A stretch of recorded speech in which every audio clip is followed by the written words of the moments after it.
La Bible en un an, le 1er mai, le livre des Juges, chapitre 13, verset 1 au chapitre 14, verset 20, le livre des Psaumes, chapitre 98, verset 1 à 9, le livre des Proverbes, chapitre 13, verset 25 au chapitre 14, verset 1, l'évangile de Luc, chapitre 8, verset 40 au chapitre 9, verset 6. Le livre des Juges, chapitre 13.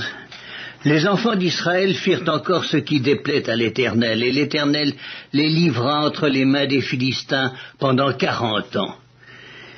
Il y avait un homme de Tsoréa, de la famille des Danites, et qui s'appelait Manoach. Sa femme était stérile et n'enfantait pas. Un ange de l'Éternel apparut à la femme et lui dit « Voici, tu es stérile et tu n'as point d'enfant, tu deviendras enceinte et tu enfanteras un fils. Maintenant, prends bien garde, ne bois ni vin ni liqueur forte et ne mange rien d'impur, car tu vas devenir enceinte et tu enfanteras un fils. Le rasoir ne passera point sur sa tête, parce que cet enfant sera consacré à Dieu dès le ventre de sa mère, et ce sera lui qui commencera à délivrer Israël de la main des Philistins. La femme alla dire à son mari, « Un homme de Dieu est venu vers moi, et il avait l'aspect d'un ange de Dieu, un aspect redoutable. Je ne lui ai pas demandé d'où il était, et il ne m'a pas fait connaître son nom. Mais il m'a dit, tu vas devenir enceinte, et tu enfanteras un fils.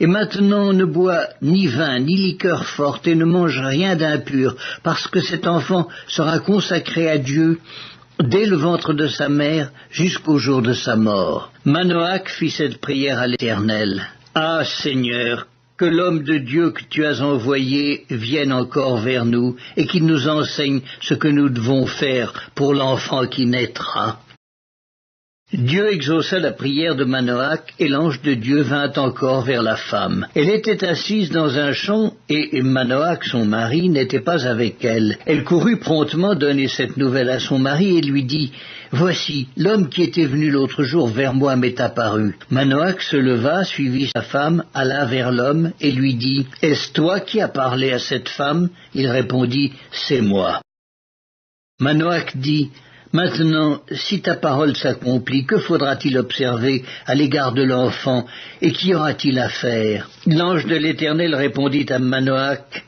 « La femme s'abstiendra de tout ce que je lui ai dit. Elle ne goûtera d'aucun produit de la vigne, elle ne boira ni vin, ni liqueur forte, et elle ne mangera rien d'impur.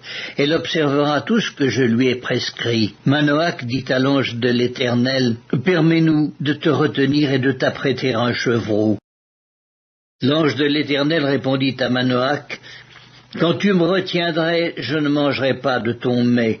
Mais si tu veux faire un holocauste, tu l'offriras à l'Éternel. » Manoach ne savait point que ce fût un ange de l'Éternel. Et Manoach dit à l'ange de l'Éternel, « Quel est ton nom, afin que nous te rendions gloire quand ta parole s'accomplira ?»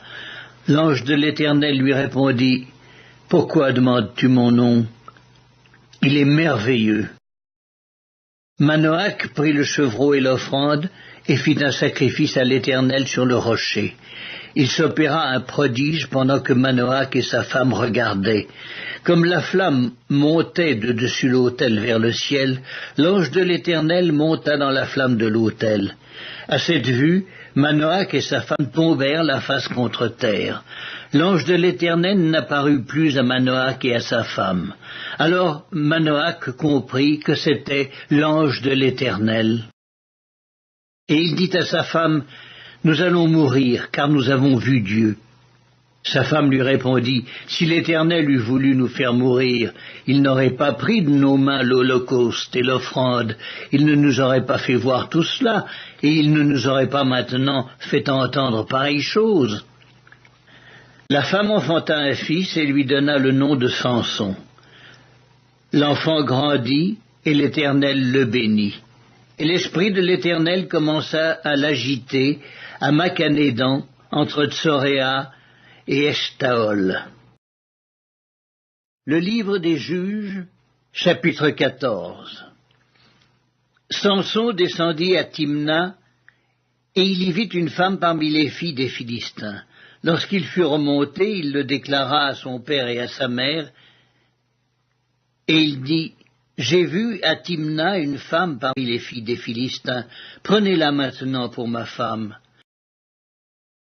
Son père et sa mère lui dirent, « N'y a-t-il point de femme parmi les filles de tes frères et dans tout notre peuple, que tu ailles prendre une femme chez les Philistins qui sont incirconcis ?» Et Samson dit à son père, « Prends-la pour moi, car elle me plaît. » Son père et sa mère ne savaient pas que cela venait d'Éternel, car Samson cherchait une occasion de dispute de la part des Philistins. En ce temps-là, les Philistins dominaient sur Israël. Samson descendit avec son père et sa mère à Timna. Lorsqu'ils arrivèrent aux vignes de Timna, voici, un jeune lion rugissant vint à sa rencontre. L'Esprit de l'Éternel saisit Samson, et sans avoir rien à la main, Samson déchira le lion comme on déchire un chevreau. Il ne dit point à son père et à sa mère ce qu'il avait fait. Il descendit et parla à la femme, et elle lui plut. Quelque temps après, il se rendit de nouveau à Timna pour la prendre, et se détourna pour voir le cadavre du lion. Et voici, il y avait un essaim d'abeilles et du miel dans le corps du lion. Il prit entre ses mains le miel dont il mangea pendant la route. Et lorsqu'il fut arrivé près de son père et de sa mère, il leur en donna, et ils en mangèrent. Mais il ne leur dit pas qu'il avait pris ce miel dans le corps du lion. Le père de Samson descendit chez la femme. Et là, Samson fit un festin, car c'était la coutume des jeunes gens. Dès qu'on le vit, on invita 30 compagnons qui se tinrent avec lui. Samson leur dit, « Je vais vous proposer une énigme. Si vous me l'expliquez pendant les 7 jours du festin, et si vous la découvrez, je vous donnerai 30 chemises et 30 vêtements de rechange. Mais si vous ne pouvez pas me l'expliquer, ce sera vous qui me donnerez 30 chemises et 30 vêtements de rechange. » Ils lui dirent, « Propose ton énigme, et nous l'écouterons. » Et il leur dit, « De celui qui mange est sorti ce qui se mange, et du fort est sorti le doux. » Pendant 3 jours, ils ne purent expliquer l'énigme. Le 7e jour, ils dirent à la femme de Samson, « Persuade à ton mari de nous expliquer l'énigme, sinon nous te brûlerons, toi et la maison de ton père. C'est pour nous dépouiller que vous nous avez invités, n'est-ce pas ?» La femme de Samson pleurait auprès de lui et disait, « Tu n'as pour moi que de la haine et tu ne m'aimes pas. Tu as proposé une énigme aux enfants de mon peuple et tu ne me l'as point expliquée. » Et il lui répondait, « Je ne l'ai expliqué ni à mon père ni à ma mère. Est-ce à toi que je l'expliquerai ?»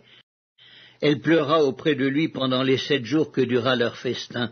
Et le 7e jour, il la lui expliqua, car elle le tourmentait. Et elle donna l'explication de l'énigme aux enfants de son peuple. Les gens de la ville dirent à Samson le 7e jour avant le coucher du soleil, « Quoi de plus doux que le miel, et quoi de plus fort que le lion ?» Et il leur dit, « Si vous n'aviez pas labouré avec ma génisse, vous n'auriez pas découvert mon énigme. » L'Esprit de l'Éternel le saisit et il descendit à Ascalon. Il y tua 30 hommes, prit leurs dépouilles et donna les vêtements de rechange à ceux qui avaient expliqué l'énigme. Il était enflammé de colère et il monta à la maison de son père. Sa femme fut donnée à l'un de ses compagnons avec lequel il était lié. Psaume 98, Psaume. Chantez à l'Éternel un cantique nouveau, car il a fait des prodiges. Sa droite et son bras saint lui sont venus en aide. L'Éternel a manifesté son salut.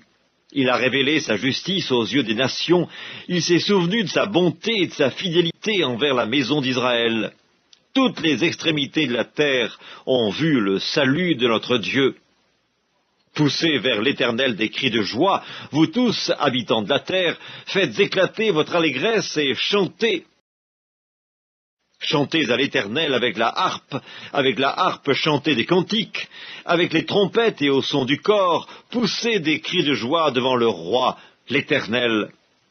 Que la mer retentisse avec tout ce qu'elle contient, que le monde et ceux qui l'habitent éclatent d'allégresse, que les fleuves battent des mains, que toutes les montagnes poussent des cris de joie devant l'Éternel, car il vient pour juger la terre. Il jugera le monde avec justice et les peuples avec équité. Livre des Proverbes, chapitre 13. Le juste mange et satisfait son appétit, mais le ventre des méchants éprouve la disette. Livre des Proverbes, chapitre 14. La femme sage bâtit sa maison, et la femme insensée la renverse de ses propres mains.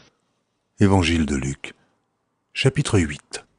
À son retour, Jésus fut reçu par la foule, car tous l'attendaient. Et voici, il vint un homme nommé Jaïrus, qui était chef de la synagogue. Il se jeta à ses pieds et le supplia d'entrer dans sa maison, parce qu'il avait une fille d'environ 12 ans qui se mourait.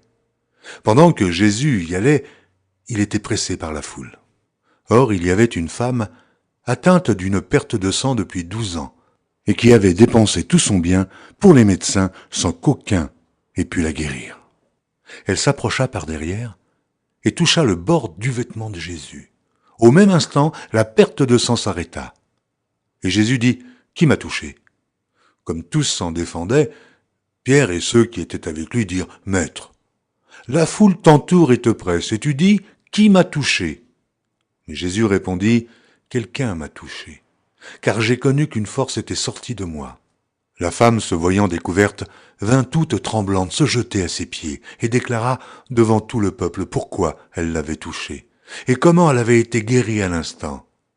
Jésus lui dit, « Ma fille, ta foi t'a sauvée, va en paix. » Comme il parlait encore, survint de chez le chef de la synagogue quelqu'un disant, « Ta fille est morte, n'importune pas le maître. » Mais Jésus, ayant entendu cela, dit au chef de la synagogue, « Ne crains pas, crois seulement, et elle sera sauvée. » Lorsqu'il fut arrivé à la maison, il ne permit à personne d'entrer avec lui, si ce n'est à Pierre, Jean et à Jacques, et au père et à la mère de l'enfant. Tous pleuraient et se lamentaient sur elle. Alors Jésus dit, « Ne pleurez pas, elle n'est pas morte, mais elle dort. » Et il se moquait de lui, sachant qu'elle était morte. Mais il la saisit par la main et dit d'une voix forte, « Enfant, lève-toi. » Et son esprit revint en elle. Et à l'instant elle se leva. Et Jésus ordonna qu'on lui donnât à manger. Les parents de la jeune fille furent dans l'étonnement. Et il leur recommanda de ne dire à personne ce qui était arrivé. Évangile de Luc, chapitre 9. Jésus, ayant assemblé les 12, leur donna force et pouvoir sur tous les démons, avec la puissance de guérir les maladies. Il les envoya prêcher le royaume de Dieu et guérir les malades. « Ne prenez rien pour le voyage, leur dit-il, ni bâton, ni sac, ni pain, ni argent, et n'ayez pas de tunique. Dans quelque maison que vous entriez, restez-y, et c'est de là que vous partirez. Et si les gens ne vous reçoivent pas chez eux, alors sortez de cette ville et secouez la poussière de vos pieds en témoignage contre eux. » Ils partirent et ils allèrent de village en village, annonçant la bonne nouvelle et opérant partout des guérisons.